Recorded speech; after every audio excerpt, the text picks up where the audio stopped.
The Buried Truth, the case of Michael Carter, the boy who never walked out.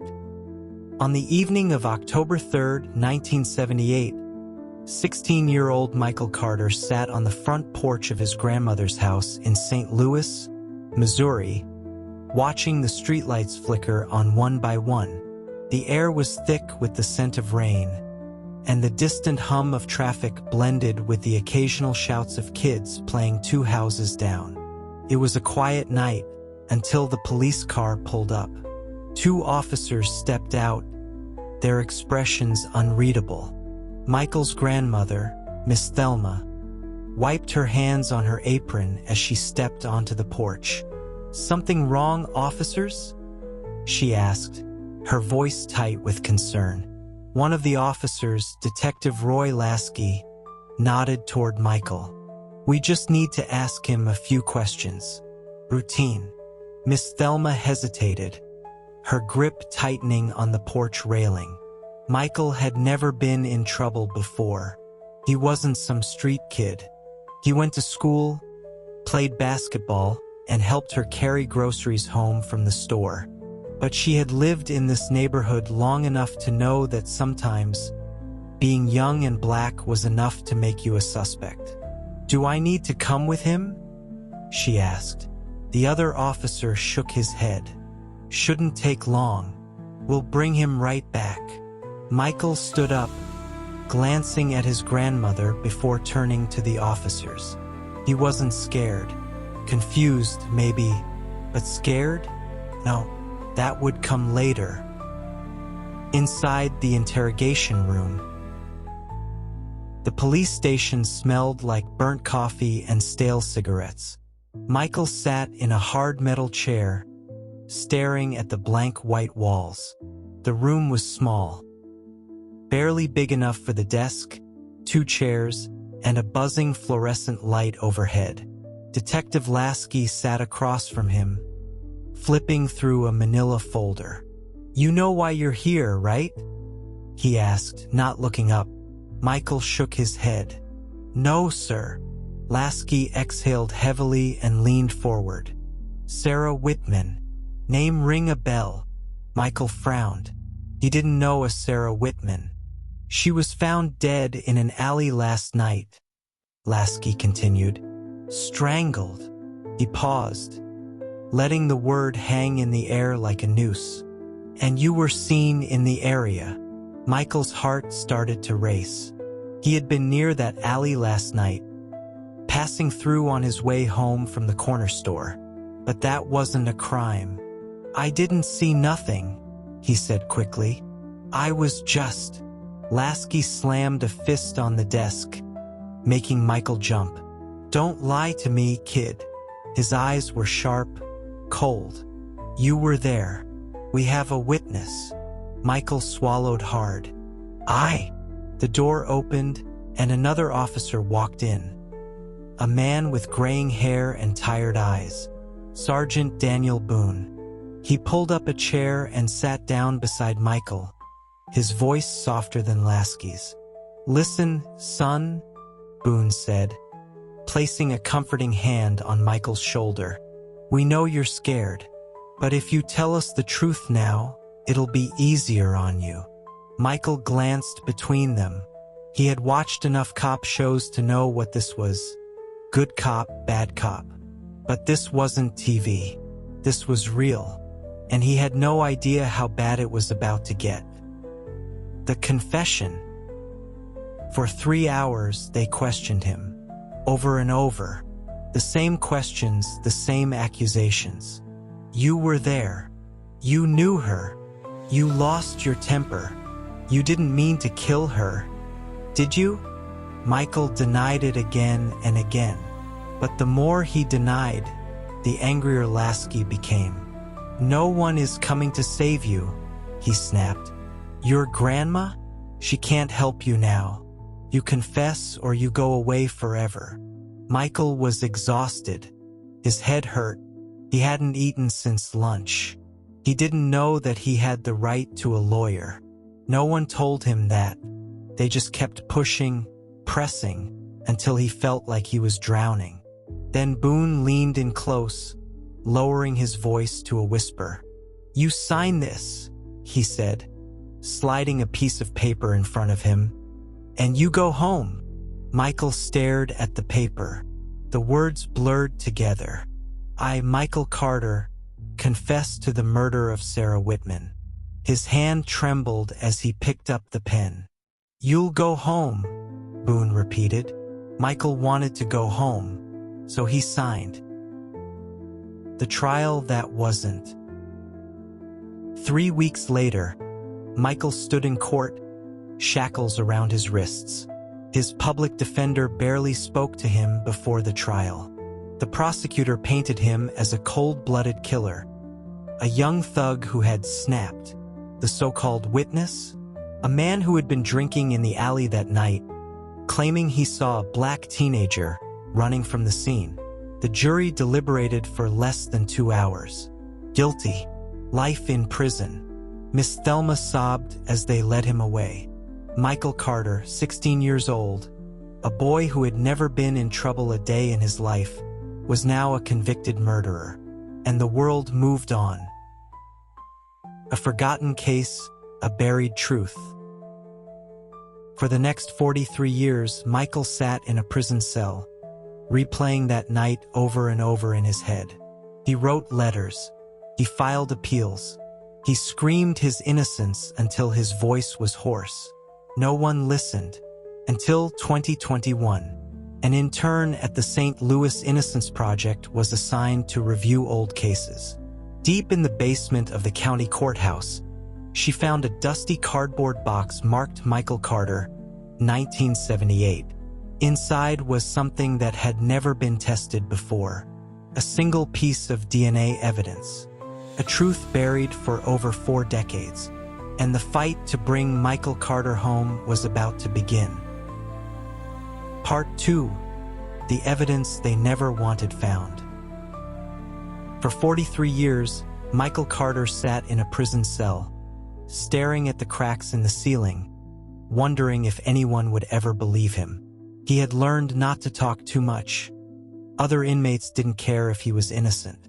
The guards definitely didn't care. He had seen men come in and out, some released, others carried out in body bags. But Michael, he was forgotten. His world had shrunk to a 6 by 8 foot concrete box, where the sun barely touched his skin, where time stood still, until the day a 24-year-old law student found his name in an old cardboard box. And everything changed. The law student who wouldn't let it go. It started in the basement of the St. Louis County Courthouse, a place where forgotten cases went to die. Jessica Monroe, an intern with the St. Louis Innocence Project, had been assigned to sift through cold case files for her summer assignment. She hadn't expected much, just dusty folders, faded ink, and case numbers long abandoned by the system. But then, she saw a name that stopped her in her tracks. Michael Carter. She pulled the folder from the box, brushing off years of neglect. Convicted in 1978. Sentenced to life. No physical evidence tying him to the crime. A confession he recanted the very next day. Jessica felt a chill run down her spine. She had studied wrongful convictions before. This had all the red flags.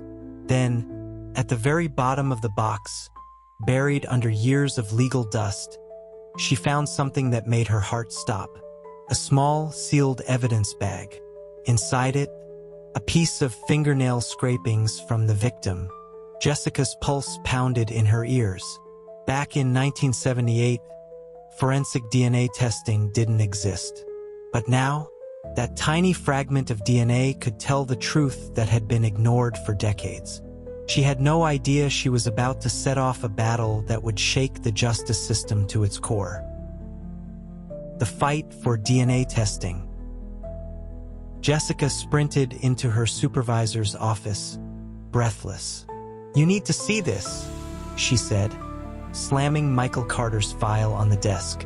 Her supervisor, David Harrison, an experienced defense attorney, picked up the bag and turned it in his hands.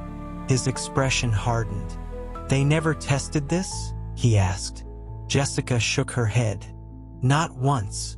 David leaned back in his chair, exhaling sharply.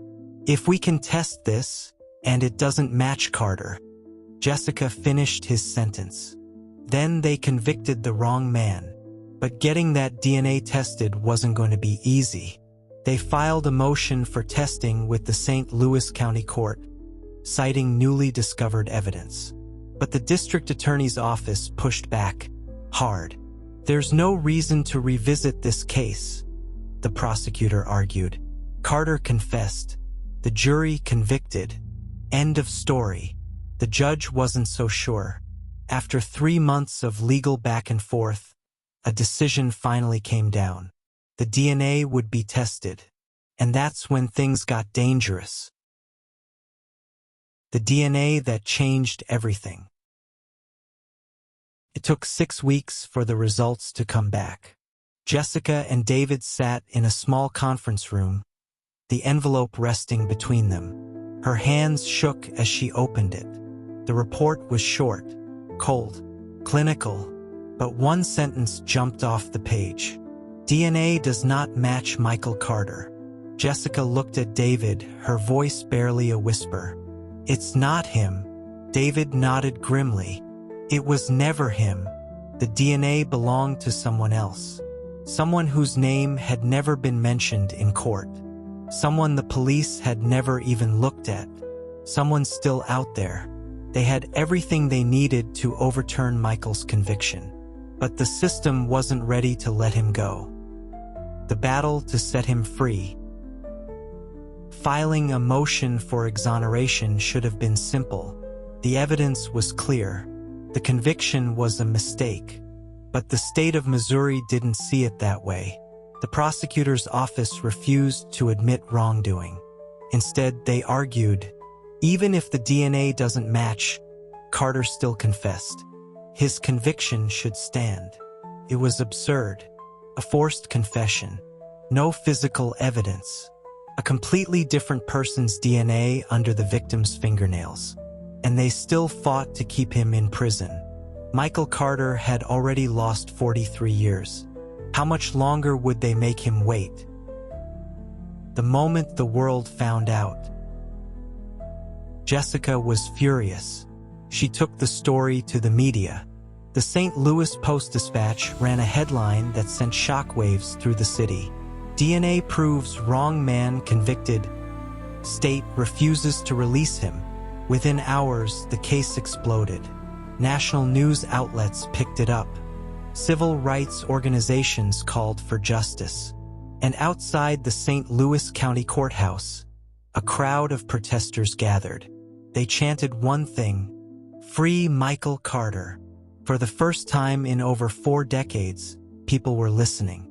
But would it be enough? A man who never stopped hoping. Back inside his prison cell, Michael Carter sat on his bunk, staring at the small window high up on the wall. He had heard rumors, guards whispering, other inmates talking. He knew something was happening. Then one day, a guard walked up to his cell with an expression Michael had never seen before. "Hope, Carter," the guard said, unlocking the door. "Your lawyer's here. You need to see this." Michael followed him to the visitation room, his heart pounding. Jessica and David were waiting. Jessica slid a copy of the newspaper across the table. Michael picked it up. His hands trembled as he read the words. "DNA proves wrong man convicted." He looked up, his voice barely a whisper. "This means I'm going home?" Jessica hesitated. Not yet. The state was still fighting. But for the first time in 43 years, Michael Carter had a chance. And the world was watching. Part 3. The State's Last Stand. The headlines were everywhere. New DNA evidence proves wrongful conviction. 43 years behind bars. But will Michael Carter finally walk free? Justice denied. State of Missouri fights to keep innocent man in prison. Across the country, people were outraged. How could the state still argue against his release? How could a justice system built on truth be so determined to hold on to a lie? Inside his prison cell, Michael Carter knew better than to celebrate too soon. Hope was dangerous. He had seen men believe they were getting out, only for the system to crush them at the last second. And the state wasn't finished with him yet. The hearing that could change everything. On a cold December morning in 2021, Michael was led into the courtroom in handcuffs and a faded prison uniform. He hadn't been in a courtroom since 1978. Back then, he had been a terrified 16-year-old boy, too scared to speak, too overwhelmed to understand what was happening. But now, he was 60 years old. He had lost his youth, his freedom, his family, but he hadn't lost his will to fight. Sitting at the defense table, Michael turned and saw Jessica Monroe and David Harrison beside him. Behind them, rows of journalists. His story was national now. The judge, an older man with sharp eyes and a graying beard, adjusted his glasses and looked down at the documents before him. "Let's get to it," he said. "Counselor, make your case." David Harrison stood. "Your Honor," he began. Michael Carter was convicted in 1978 based on a single piece of evidence, a forced confession obtained after hours of coercion, without a lawyer present. He walked over to the defense table and picked up the DNA test results. "We now have irrefutable proof that the DNA found on the victim does not belong to Mr. Carter. The state convicted an innocent teenager and took 43 years of his life. We are asking that his conviction be overturned immediately." The judge nodded and turned to the prosecutor. State's response. The prosecutor, a woman named Linda Graves, stood and smoothed out her blazer. Her next words sent a wave of shock through the courtroom. "The state stands by its original conviction." A stunned silence fell over the room. Michael's jaw clenched. David Harrison narrowed his eyes. "Excuse me?" Linda folded her hands behind her back. "Your Honor, while the DNA evidence is new, it does not automatically exonerate Mr. Carter. The fact remains. He confessed to this crime." Jessica shot up from her chair. "That confession was coerced. The police." The judge held up a hand. "Miss Monroe, sit down." Jessica sank back into her chair, fists clenched.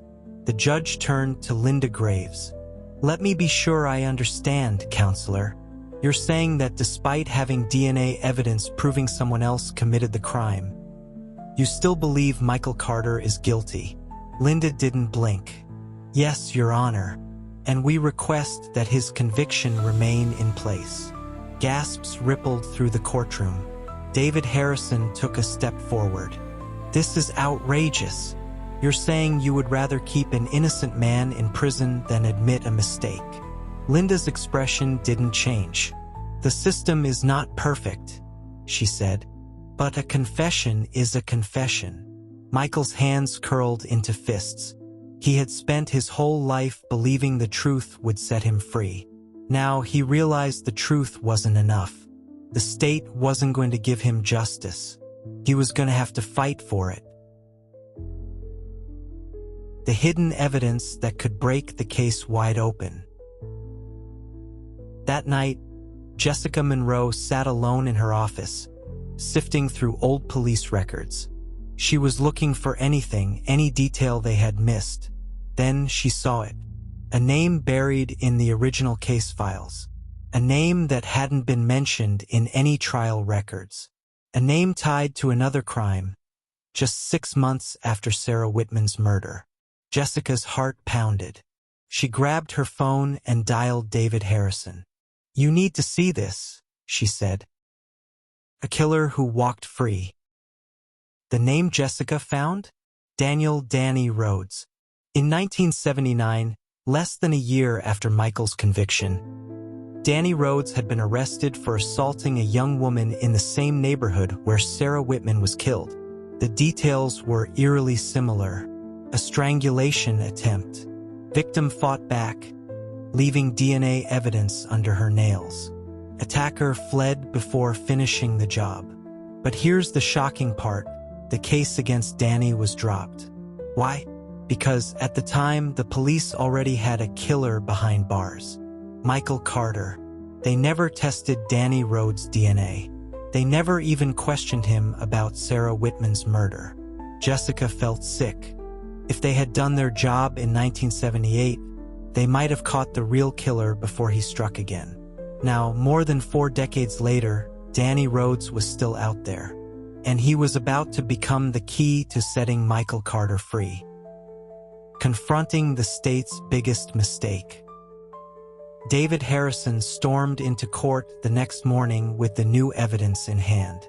Your Honor, we have found a previously overlooked suspect, someone with a criminal record matching the details of Sarah Whitman's murder.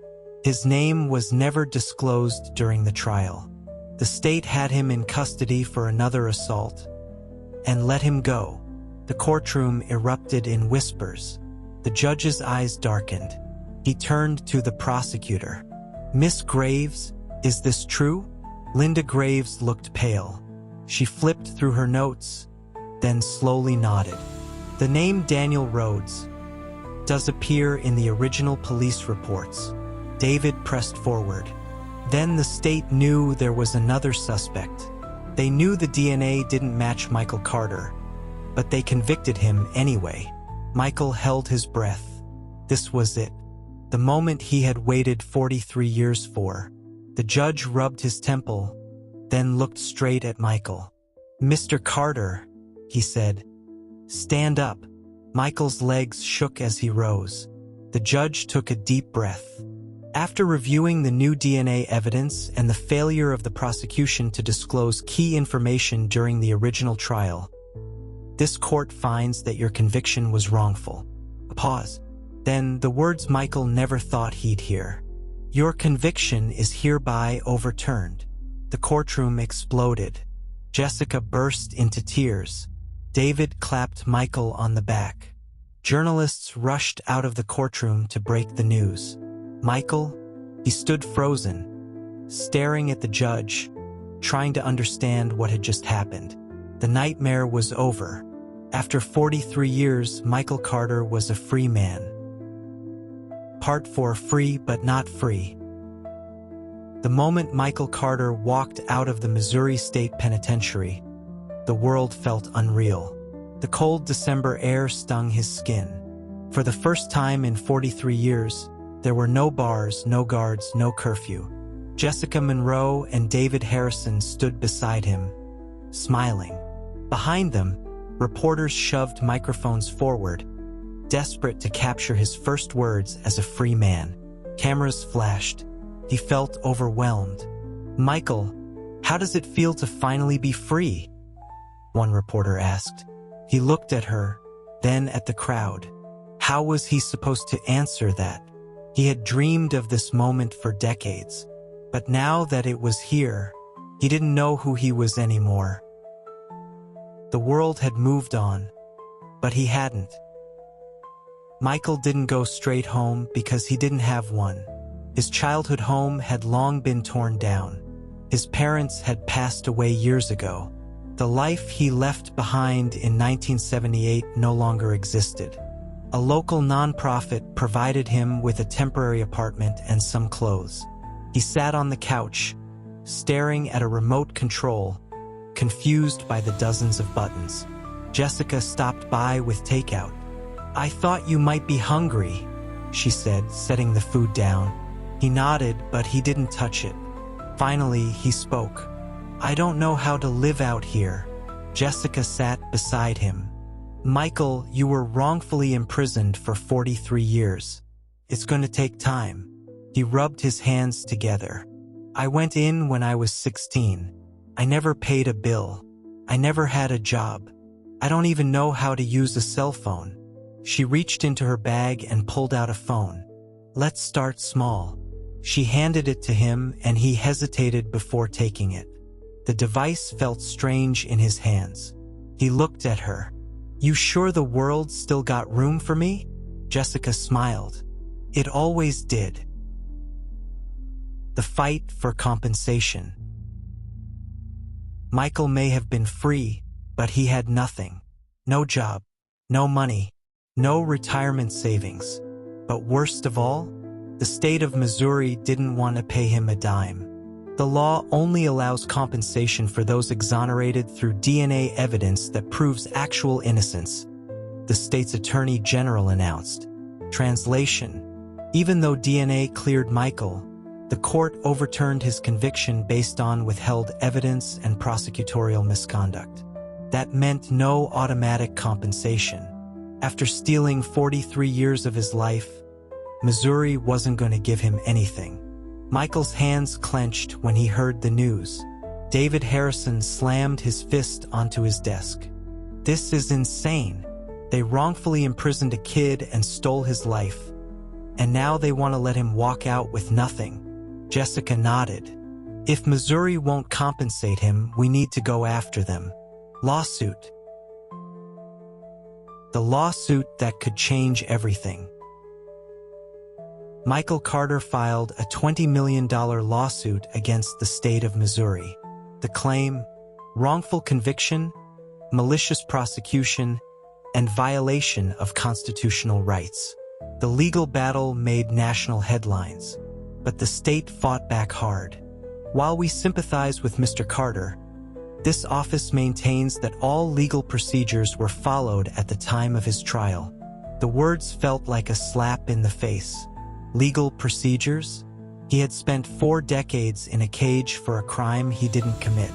The fight dragged on for months. Michael's lawyer fought for justice. The state tried to stall.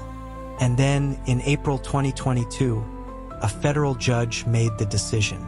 The state was liable for wrongful imprisonment. A settlement was reached: $12.5 million. Michael Carter had finally won. But was it enough? A face-to-face with his accuser. One night, Michael sat alone in his apartment, scrolling through online news articles about his case. Then, a notification popped up. An email from Detective Greg Saunders, the same officer who had interrogated him in 1978. The man who had coerced his confession. Michael's hands shook as he read the message. "Michael, I don't know if you'll ever forgive me, but I need to say this. I was wrong. The system was wrong.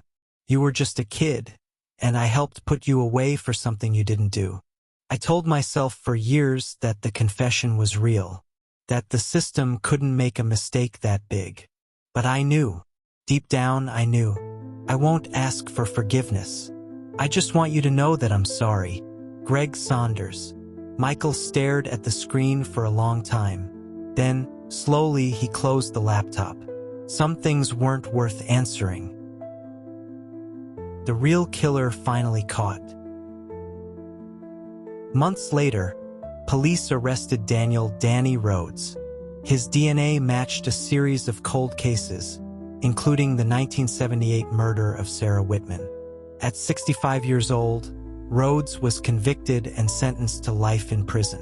Michael Carter sat in the courtroom, watching as the man who had stolen his youth was finally brought to justice. But even as the judge read the sentence, Michael felt nothing. No satisfaction, no closure. Nothing could give him back what was taken. Life after freedom. Michael Carter never remarried. He never had children. He spent his days speaking at universities, meeting with lawmakers, and fighting for criminal justice reform. In 2023, he stood before the Missouri State Senate, addressing the room. "I was locked up for 43 years because someone needed to close a case. Because no one cared enough to see the truth." He looked around the chamber. "How many more men are sitting in a cell right now, just like I was? How many more innocent people do you have in your prisons?" The room was silent. They had no answer. The legacy of Michael Carter. Michael Carter never stopped fighting. He became an advocate, a symbol of resilience, a voice for the wrongly convicted. But in his quiet moments, when the cameras were off and the crowds were gone, he still felt like a man caught between two worlds. One where he had been a teenager, and one where he was now an old man, trying to live the life that had been stolen from him. But no matter what, he knew one thing: he was finally free, and that was worth everything.